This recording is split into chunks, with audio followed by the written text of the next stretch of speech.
السلام عليكم، مواصلين في برنامجنا مسابقات وجوائز في رمضان. وحنسأل بعض الشباب سألنا منهم كثير، وحنسأل تاني عرفتوا. ونحن هسه قاعدين في شارع العام في الصحافة.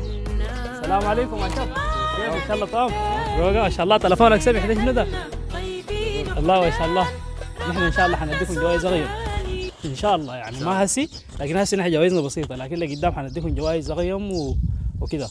اسمك منو؟ اسمي مازن. من وين؟ من صحافة. صحافة وين؟ الصحافة صحافة زلط.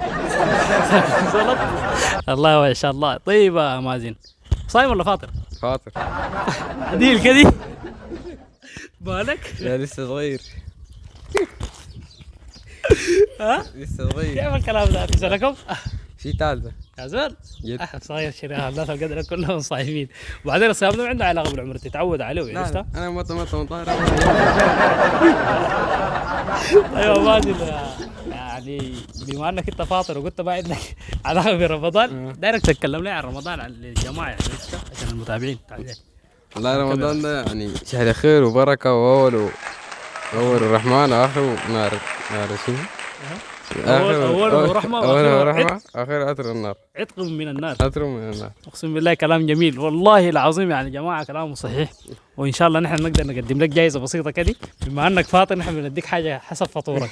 جيب الجائزه، دي جائزه مقدمه من القناه، الله يكرمك. دي كانت حلقتنا الليله يا جماعه، وان شاء الله انتظرونا في حلقات جديده ان شاء الله.